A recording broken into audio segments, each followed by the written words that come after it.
मुत्तकी, इससे हिदायत वही लोग पाएंगे जो पहले परहेजगारी को एक्सेप्ट कर ले।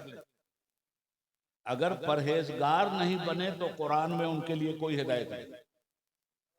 इसलिए कि जब तलबे हिदायत आप अपने अंदर पैदा करते हैं तो कुरान हिदायत के रास्ते खोल देता है, और हिदायत का दरवाजा जब खुद आप अपने ऊपर बंद कर देते हैं और जलालत का दरवाजा आप अपने ऊपर खोल देते हैं तो जलालत की बहुत कुशादा राहें खुदा खोल देता है कि जा मर जहां तुझे मरना है, और इस जलालत की राह पे तू मरता जाएगा, चलता जाएगा, हम तेरा हाथ नहीं पकड़ने वाले। हिदायत की राह पे चलने वाले का हाथ पकड़ लिया जाता है। तो कुरान हिदायत किन लोगों के लिए? जो मुत्तकी हों, तकवा अख्तियार कर। अब तकवा की डिफिनेशन बहुत लंबी चौड़ी है, मैं आसान बात आपको बताऊं। मुत्तकी किसे कहते हैं? दो लफ्ज में इसको समझिए। मुसलमान को अल्लाह वहां देखे जहां उसे देखना पसंद है। मुसलमान को अल्लाह वहां न देखे जहां अल्लाह को देखना सख्त नापसंद है। तो जो मुसलमान वो काम करे जो अल्लाह को पसंद है, वो बात करे जो अल्लाह को पसंद है, वो इबादत करे जो अल्लाह को पसंद है, वो सब्र करे जो अल्लाह को पसंद है, वो दौलत कमाए जो अल्लाह को पसंद है, वो रिज़्क़ हलाल पैदा करे जो अल्लाह को पसंद है, और उन तमाम हराम से बच जाए जो अल्लाह को नापसंद है, ऐसा आदमी कुरान की जुबान में मुत्तकी कहलाता है। वाह वाह वाह वाह, और हिदायत उसी के लिए, माशाअल्लाह। हुदल लिल मुत्तकीन। अब मुत्तकी की और सिफत क्या है, उसके अंदर और क्या क्या होना चाहिए? अल्लज़ीना युमिनूना बिल गैब, वो लोग जो ईमान लाए, मुत्तकी हैं, वो ईमान रखते हैं गैब पर। खूब संजीदगी से सुनिएगा बात, आज सिर्फ कुरान की बात हो। ईमान लाए गैब पर। अब गैब क्या है? बगैर गैब पे ईमान लाए कोई इंसान मुसलमान और मोमिन हो ही नहीं सकता। इतनी अहम चीज का नाम है गैब। तो गैब क्या है? किसी चीज को जानने, देखने, सूंघने, चखने के लिए जो चीजें अल्लाह ने आपको दी, खूब गौर से सुनिएगा, ये बातें बार बार नहीं मिलने वाली हैं। हाथ से आप छूते हैं, आपको पता चल जाता है कि ये ठंडा है या गर्म। जी, जुबान से आप चखते हैं, आपको पता चल जाता है कड़वा है या मीठा है। कान से आप सुनते हैं, आपको पता चल जाता है कि अच्छी बात सुनी या बुरी बात। नाक से आप सूंघते हैं, पता चल जाता है कि खुशबू सूंघा या बदबू सूंघा। कुरान की कितनी ही आयतों को समझ के जाओगे तुम्हारा भला हो जाएगा। तो जो चीज हाथ से छू के जिसका पता न चले वो है गैब। आंख से, आंख जिसे देख ना सके और वो हकीकत है, उसका नाम है गैब। अब गैब क्या है? अल्लाह क्या है? गैब है। अल्लाह को ना आप देख सकते हैं, ना छू सकते हैं। फरिश्ते क्या हैं? गैब है। ये जो हवासे खमसा हैं, ये 5 हवास हैं जिनके जरिए चीजों का पता चलता है, जिनके जरिए अशिया का इल्म होता है। हाथ के जरिए इल्म हो गया, नाक के जरिए इल्म हो गया, जुबान के जरिए इल्म हो गया, कान के जरिए इल्म हो गया। मगर फरिश्तों को किस जरिए से आप पहचान लोगे? फरिश्ते को छू नहीं सकते, फरिश्ते को चख नहीं सकते, फरिश्ते को सूंघ नहीं सकते। मगर युमिनून बिल गैब, ईमान लाते हैं वो गैब पर। क्या मतलब? हम छू सके नहीं छू सके, देख सके ना देख सके, मगर हमारा ईमान है कि अल्लाह ने फरिश्तों को पैदा किया है। फरिश्ते मुदब्बिरातुल अम्र हैं, दुनिया में अल्लाह के हुक्म की बजाय आवरी के लिए फैले हुए हैं। जन्नत क्या है? गैब है। देखा आपने, सूंघा आपने, वहां का फल चखा आपने, क्या है? गैब। जहन्नम का अजाब देखा आपने, जहन्नम के सांप देखे आपने, जहन्नम के अजदहे देखे आपने, मगर जहन्नम है और इसी को मानना गैब है। तो ये गैब पर ईमान कौन लाता है? मोमिन। अच्छा, हमारे लिए तो ये सब गैब है। रसूल पाक ने तो जन्नत देखा, रसूल पाक ने तो शबे मेराज जहन्नम का भी मुशाहिदा किया। रसूल पाक के पास तो फरिश्ते आते जाते रहे। तो ये सारी चीजें हमारे लिए गैब हैं, अल्लाह के रसूल के लिए ये गैब नहीं है। अल्लाह के रसूल के लिए ये मुशाहिदा है। बेशक सुभान अल्लाह। जब वो शहादत दिया है रसूल ने कि फरिश्ते हैं, तब हमने माना। तो इसीलिए मैंने शुरू में कहा कि एक देखने वाले का कहा मान लिया है, बिन देखे तुझे हमने खुदा मान लिया। वाह वाह वाह वाह, माशाअल्लाह। हजरत, अब ये गैब की हल्की सी तशरीह मैंने कर दी। अल्लज़ीना युमिनूना बिल गैब, आगे आयत आती है व युकीमूना सलाह, और कायम करते हैं नमाज को।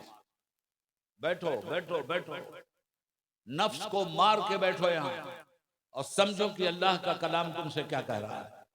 व युकीमूना सलाह, और मोमिन की पहचान यह है कि वो नमाज कायम करते हैं। हम लोग क्या कर रहे हैं, नमाज पढ़ते हैं और अल्लाह ने कहीं भी पढ़ने का हुक्म ही नहीं दिया। कमाल ये अल्लाह, सुनो काम की बात, हम लोग नमाज पढ़ते हैं और अल्लाह ने नमाज पढ़ने का हुक्म ही नहीं दिया। अल्लाह ने क्या हुक्म दिया, व युकीमुनस्सलाह, नमाज कायम करो। तो नमाज पढ़ने में और नमाज कायम करने में फर्क क्या है? आजकल मुसलमान नमाज की बात सुनता है तो उसको शैतान इतनी बुरी तरह से उकसाता है कि चल भाग भाई जल्दी। वही शैतान को उठा के पटक दो, इसका नाम है मोमिन। व युकीमुनस्सलाह, मोमिन नमाज को कायम करते हैं। कायम करने में और पढ़ने में फर्क क्या है? आप खेती बाड़ी करने वाले लोग हैं, बाग बगीचे भी होंगे आपके पास। आपने अपने बच्चे से कहा कि जाओ आम का बाग लगाओ। बहुत सारे जुमलों में बोल रहा हूं। बच्चा आपका वफादार, वो गया खेत में, आम का बाग उस बच्चे ने लगा दिया और लगा के हाथ पैर धुल करके आ गया। आम की नर्सरी लगाया, हाथ पैर धुल के आ गया घर और कहने लगा वालिद साहब आपके हुक्म की तामील हो गई। कहा बेटा लगा दिया बाग? कहाँ लगा दिया? कहा चलो जरा हम भी देखें कैसे लगाए। जब बाबा जी वहां गए तो उनके उस खेत से बकरियां जा रही थी, मगर मुंह में आम की सारी पत्ती और जड़ें लेके जा रही थी। लगा के आया था, बाप को खुशखबरी दी, वहां पहुंचे तो बाग उजड़ चुका था। तो कहा बेटा बाग लगाने का मफहूम ही तुमने नहीं समझा। मैंने गलती की कि तुमसे कहा बाग लगाओ। काश मैंने कुरान पढ़ लिया होता तो मैं ये नहीं कहता कि बाग लगाओ, मैं फिर तुमसे कहता कि बाग जाकर कायम करो। क्या बात। इसलिए कि कुरान कहता है कि अमल का बाग है नमाज, इसे कायम करो। क्या मतलब? मतलब यह हुआ कि जो पेड़ आपने लगाया अब उसकी तरफ से आपको बेफिक्र नहीं होना है। अगर आम के पौधे से आने वाले दिनों में आम का फल भी खाना है तो बाग लगाना भी होगा और बाग की देखभाल भी करनी होगी। उस पर जब मच्छर आएंगे तो उन्हें हटाना होगा, कीड़े आएंगे तो उसकी दवा लगानी होगी, डालनी होगी। उस वक्त तक अपनी फसल की आपको हिफाजत करनी होगी जब तक आपकी फसल कट कर आपके घर में आपके माल की शक्ल में महफूज ना हो जाए। ये नमाज जो है ये ईमान के खेत में आमाल का सबसे खूबसूरत पेड़ है, आमाल का सबसे खूबसूरत फल है। हम गए फजर में, जोहर में, असर में, मगरिब में, इशा में, नमाज पढ़ा, हाथ पैर झाड़ के चले आए। इसको नमाज कायम करना नहीं कहते। नमाज कायम करने का तरीका ही कुछ और है। आम के बाग में आप देखते होंगे, आपका इलाका तो उसका है, लीची का है, तो लीची के इलाके की मैं मिसाल आपको दे दूं। मचान डाल देते हो कि नहीं बंदरों से बचाने के लिए माल को? अच्छा उसमें खाद डालते हो कि नहीं? उसमें आप कीड़ों को मारने वाली दवाएं डालते हो कि नहीं, कितनी मेहनत करते हो, तब जाकर के वो फल आपके हाथ लगता है। मालूम यह हुआ कि बाग लगा देना ये कमाल की बात नहीं है, बाग को कायम करना ये कमाल की बात है। कुरान करीम कहता है नमाज अमल का बाग है। अच्छा, आप कहेंगे कि नमाज का बाग लगाया हमने और ये अमल का बाग, इसकी कैसे हिफाजत करें? इसकी भी अगर हिफाजत नहीं कीजिएगा तो इसके दरख्त पे भी कीड़े आते हैं, नमाज के पेड़ पे भी कीड़े आते हैं। तो उन कीड़ों को कीड़ा मार दवा अगर आपने नहीं इस्तेमाल किया तो नमाज को तो वो खा जाएंगे। क्या कहने, क्या कहने। बात अगर समझ में आ गई तो समझ लीजिए इस बात को कि नमाज पे कौन से कीड़े आते हैं। जब एक नमाजी नमाज का पेड़ लगाता है तो कीड़े उस पे कौन से आते हैं? नमाज के दरख्त पे झूठ के कीड़े आते हैं। अल्लाह, तो झूठ के कीड़ों को मारने के लिए सच का पाउडर चाहिए। वाह वाह। नमाज के दरख्त पर जुल्म के कीड़े आते हैं, तो जुल्म के कीड़ों को नेस्तो नाबूद करने के लिए सब्र का पाउडर चाहिए। नमाज के दरख्त पे चुगली के कीड़े आते हैं, नमाज के दरख्त पर बेईमानी के कीड़े आते हैं, नमाज के दरख्त पे नाइंसाफी के कीड़े आते हैं, नमाज के दरख्त पर पड़ोसियों का माल हड़प कर लेने वाले कीड़े आते हैं। इस नमाज को अगर आपको बचाना है तो हर कदम पर उन तमाम कीड़ों को मारना होगा जो कीड़े आपकी नमाज को खा जाते हैं। इसलिए इस नमाज को पढ़ने से काम नहीं होगा, नमाज को कायम जब रखिएगा जभी इस नमाज का फल आपको मिल सकता है। अब मैं आपसे यह अर्ज करना चाहूँ, आपने ये समझ लिया 5 वक्त नमाज पढ़ने का नाम है नमाज? जी नहीं, नमाज हर वक्त है कायम होनी चाहिए आपकी जिंदगी में। आंखों में नमाज कायम रहनी चाहिए, कानों में नमाज कायम रहनी चाहिए, जुबान पे नमाज कायम रहनी चाहिए, हाथ और पैर पे नमाज कायम रहनी चाहिए, दिल और दिमाग में नमाज कायम रहनी चाहिए, इखलाक और अमल में नमाज कायम रहनी चाहिए, अकीदे और फिक्र में नमाज कायम रहनी चाहिए, सियासत और इबादत में नमाज कायम रहनी चाहिए। ये नमाज ऐसी चीज है कि आप कहीं नमाज से अलग हो ही नहीं सकते, और जहां आप नमाज से अलग हुए आपने नमाज तो पढ़ी है, नमाज को कायम नहीं किया है। अब फॉर एग्जाम्पल मुझसे सुनिए, हम यहां आए, नूर भाई उन्होंने हमें दावत दी थी, इकराम भाई उन्होंने हमसे बात की थी, हम उनकी दावत से आपके बीच आ गए। अब यहां आने के बाद आपका खाया, आपकी गाड़ी से आया, आपके किराए से आया, किस लिए आए? इसी काम के लिए आए हैं जो कर रहे हैं। इससे अलग हट के कोई दूसरा काम हम करें तो? नूर भाई ने हमसे कहा हजरत गर्मी बहुत है, बहुत बेहतरीन क्लास के अंगूर आए हैं मार्केट में, मस्जिद से नमाज पढ़ के हम लोग निकले थे, हमें लेकर के वो चले गए मार्केट। मिसालें देके समझा रहा हूं बात को। वहां गए तो देखा कई दुकानें अंगूर की, एक दुकान पर नूर भाई खड़े हो रहे थे, हमने रोक दिया। हमने कहा नूर भाई इस दुकान से नहीं लेंगे। कहा तब? कहा देखिए वो दूसरी जो दुकान है वो आदमी हम लोगों के साथ नमाज पढ़ रहा, वाह वाह। तो चल करके वहां से लेंगे। अब अगर समझ सके हैं तो समझ लीजिए, जहां चाहा वहां पैसा फेंक दिया और फिर आपके पैसे से उसने तलवार खरीदा और उसके बाद आप ही को साफ कर दिया। पैसा दिया आप, बुलडोजर वो लेके आया और घर ही गिरा दिया। तो ऐसा पैसा दो, मगर वहां दो जहां लोग आपका घर उजाड़ने के लिए उस पैसे से बुलडोजर न खरीदा। बात समझ में आ गई या नहीं समझ में? इसका ख्याल रखना। सामान तो खरीदते हो, वहां खरीदो जहां पैसा दो तो जिस नियत से दे रहे हो तुम्हें सवाब भी मिले, और तुम्हारे भाई को अगर 2 पैसा ज्यादा भी देना पड़े तो 2 पैसा ज्यादा दे के माल खरीदो, 2 पैसा बचा के दुश्मन इस्लाम से माल मत खरीदो। हमने कहा चलो भाई, वो नमाजी गए। नूर भाई ने पूछा कि अंगूर क्या भाव है? उसने कहा 200 रुपया किलो, सबसे टॉप का अंगूर। इन्होंने 400 रुपया निकाल के दिया उन्हें, नमाजी साहब। कहा ये लीजिए 2 केजी दे दीजिए। ये लगे हमसे बात करना। अब नमाजी साहब ने देखा कि ये दोनों तो बात में मगन है, उन्होंने 2 किलो तौलने के बजाय 1.5 किलो तौल करके बड़े अच्छे झोले में डाल दिया। उसी वक्त नमाज ने कान पकड़ा कि मरदूद, जो खुदा अभी तुझे मस्जिद में सजदा करते देख रहा था वही तेरा मालिक है बेईमानी करते हुए। हाय हाय हाय हाय, वाह वाह वाह वाह वाह, क्या बात। तो ये नमाज मस्जिद में छोड़ के नहीं आना है, इसे कायम करना है। जहां जहां जा रहे हो साथ साथ जाएगी। दुकान पे बैठोगे तो ये साथ ही रहेगी और तुम्हारी हिफाजत करेगी। इसलिए कि इस नमाज का नुस्खा बोल रहा है, इन्ना सलात तन्हा अनिल फहशाई वल मुनकर, बेशक नमाज बुराई और बेहयाई का खात्मा कर देती है। तो कैसे खात्मा होता है? फिर एक बात और सुनिए, आजकल सबसे ज्यादा मुसलमान गफलत बरत रहा है नमाज जी, सबसे ज्यादा। पिछले जमाने में लोग कहते थे नमाज से फुर्सत मिलेगी तब काम करेंगे।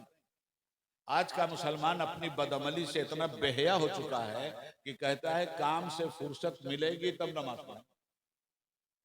और उसको इतना काम है कि हफ्ता भर इसको नमाज पढ़ने की फुर्सत नहीं है। जुमा के दिन 1 घंटा इसको फुर्सत मिलती है और उसमें आकर के वो दीन पर एहसान करता है। बहुत उम्दा। मुसलमानों, साफ करो अपने को। क्या कहना? ये जलसे तुम्हारी सफाई के लिए हैं। ये जलसे ज़हनी अय्याशी के लिए नहीं होते, ये जलसे नारा लगाने के लिए नहीं होते, ये जलसे आलमून तालमून बकने के लिए नहीं होते, ये जलसे अपनी खिताबत का गर्रा दिखलाने के लिए नहीं होते। ये जलसे होते हैं उम्मत की इस्लाह के लिए, ये जलसे होते हैं उम्मत को इस्तिकामत की राह पे लाने के लिए। नारे तकबीर, नारे रिसालत, पैगामे इस्लाम। वाह वाह वाह वाह वाह। वो यकीमुनस्सलाह, नमाज कायम करो। जगह जहां जा रहे हो नमाज कैसे कायम होती है? फजर की नमाज पढ़ के निकले, रास्ते में आप चल रहे, सीधे रास्ते पे आप चलोगे नमाज कायम हो जाएगी। हाथ सच्चाई के लिए उठेगा, नमाज कायम रहेगी। निगाह बेहयाई की तरफ नहीं जाएगी, नमाज कायम रहेगी। जुबान पे झूठ नहीं आएगा, नमाज कायम रहेगी। दिल दिमाग में फतूर नहीं आएगा, नमाज कायम रहेगी। चुगलखोरी बंद हो जाएगी, नमाज कायम रहेगी। जहां चुगलखोरी होगी वहां नमाज नहीं है, जहां झूठ है वहां फिर नमाज हट जाती है। इसलिए इस नमाज का अच्छा पहला सबक क्या है नमाज का? देखो जो आयत मैंने पढ़ी है तरतीबवार चल रहा है। वो जो कीमुनस्सलात, मोमिन वो है जो नमाज को कायम करता है। तो नमाज को कायम करने वालों, इस तरतीब को अच्छी तरह से समझो कि ये कायम कैसे होती है। हर चीज का एक तरीका होता है। लाउड स्पीकर का मकसद क्या है? दूर दराज तक लोगों को आवाज पहुंचाना। इस रोशनी का मकसद क्या है? शबे तैजूर के सीने को तोड़कर अंधेरे को गायब कर देना और रोशनी लोगों को दे देना। हर चीज का एक मकसद है। तो नमाज का भी तो कोई मकसद होगा। वो मकसद उबैदुल्लाह से मत सुनो, वो मकसद अल्लाह से सुनो। इन्ना सलात तन्हा अनिल फहशाई वल मुनकर, नमाज का मकसद है बुराई को मिटा देना, बेहयाई को मिटा देना। अब अगर किसी की नमाज को ये समझो कि कबूल हो रही है तो भी समझ में आती है, मरदूद हो रही है, मुंह पे मारी जाती है तो ये भी समझ में आती है। वो इंसान जो बुराइयों से अपने को बचा गया, वो नमाजी जो बेहयाइयों से अपने को बचा गया, समझ जाओ कि उसकी नमाजें कबूल होती जा रही हैं। और जो नमाज भी पढ़ता है, बुराई भी करता है, नमाज भी पढ़ता है, चुगली भी करता है, नमाज भी पढ़ता है, सूद भी खाता है, नमाज भी पढ़ता है, बेईमानी भी करता है, नमाज भी पढ़ता है, अल्लाह के बंदों का भी हक मारता है, नमाज कबूल नहीं होती। सीधा सा फंडा। वयुकीमुनस्सलाह, नमाज को कायम करना। मैं आपको बताऊं आज हमारे हालात क्या है। अल्लाह के नबी सल्लल्लाहु अलैहि वसल्लम ने फरमाया था, मुसलमानों तुम पर तुम्हारे रब ने सिर्फ 2 काम फर्ज किए, तीसरा काम तुम्हें नहीं दिया जाता। 2 काम कर लो तुम सच्चे मुसलमान। हाँ या रसूलल्लाह बताएं वो 2 काम कौन से हैं? कितना आसान है इस्लाम, ये समझो। हुजूर ने फरमाया 2 काम, जो मुसलमान 2 काम कर लेगा वो पक्का मुसलमान। पूछा या रसूलल्लाह वो क्या है? फरमाया एक है हुकूकुल्लाह, अल्लाह का हक अदा करना, माशाअल्लाह। दूसरा है हुकूकुल इबाद, अल्लाह के बंदों का हक अदा करना। जो मुसलमान ये 2 काम ईमानदारी से करे, मैं उसकी गारंटी लेता हूं, ये नबी पाक ने कहा है, मैं गारंटी लेता हूं उस मुसलमान की जो अल्लाह का हक अदा करे और अल्लाह के बंदों का हक अदा करे। अब आप सोचें, आप तो खूब नारा लगाते हैं, आप शफाअत हुजूर की चाहते हैं, और जो हुजूर कहते हैं मेरी शफाअत अगर चाहते हो मेरे रब का हक अदा कर देना और मेरे रब के बंदों का हक अदा करना। अब हम अपने गरेबान में झांक कर देखें इस जलसे में कि कितना हम अपने रब का हक अदा करते हैं और कितना रब के बंदों का हक अदा करते हैं। मुसलमानों, ये इस्लाम है, ये सरफरोशों के लिए आया है, बुजदिलों के लिए नहीं आया। ये मुजाहिदों के लिए आया है, कबूतर जैसा दिल रखने वालों के लिए नहीं है। ये अर्श का ताड़ा तोड़ने वालों के लिए आया है, जमीन के कुफ्र से लर्जा होने वालों के लिए नहीं है। ये कुफ्र का कलेजा तोड़ने के लिए आया है, शिर्क का जनाजा निकालने के लिए इस्लाम आया है, बिदअतों को दफन करके सुन्नतों का चिराग जलाने के लिए इस्लाम आया है। आज हम किस कदर दूर हो गए अपने दीन से। मनफात एक है इस कौम की, नुकसान भी एक ही सबका खुदा, दीन भी ईमान भी एक, हरम पाक भी अल्लाह भी कुरान भी एक। क्या बड़ी बात थी होते जो मुसलमान भी एक हैं। कहीं एक, जब एक नहीं तो नेक कहां से। इसी बिहार की बात है, सीतामढ़ी।